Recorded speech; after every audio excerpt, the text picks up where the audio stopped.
আজ অনেক দিন পর আমি এবং আমার সোয়াগ ভাইগনা চলে এসেছি ঘুরতে। আমি মেইনলি বের হয়েছিলাম একটা কাজে, এবং সেই কাজ সেরে আপুকে নিয়ে ফেরার পথে সে আবদার করে বসলো সে আমার বাইকে যাবে। যেই ভাবনা সেই কাজ। ও হ্যালো, আসসালামু আলাইকুম বন্ধুরা, কেমন আছেন সবাই? আশা করি সবাই অনেক অনেক ভালো আছেন। আমিও আলহামদুলিল্লাহ আপনাদের দোয়া এবং ভালোবাসায় আল্লাহর রহমতে ভালোই আছে, যদিও শারীরিকভাবে একটু অসুস্থ। বাকি আলহামদুলিল্লাহ সবকিছু ভালো রয়েছে।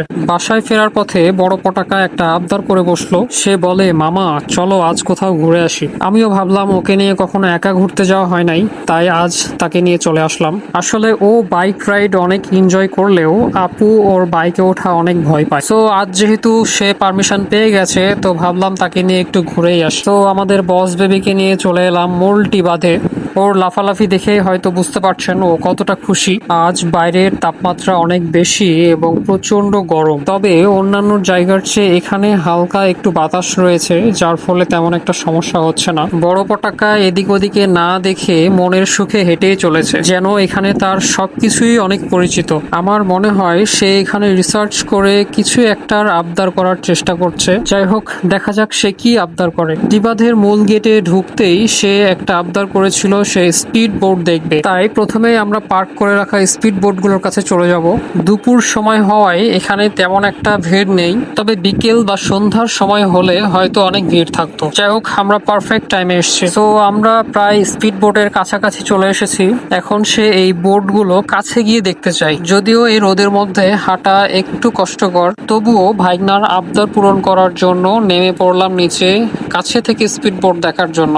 কাছে আসার পর তার আবদার আবারও চেঞ্জ হয়ে যায় এবং সে স্পিড বোটে উঠতে চায়, কিন্তু আমি তাকে বোঝাতে সমর্থ হয়েছি যে এখন এই বোটে ওঠা সম্ভব নয়, এবং পুলিশের কথা বলায় সে ফাইনালি কনভিন্স হয়েছে।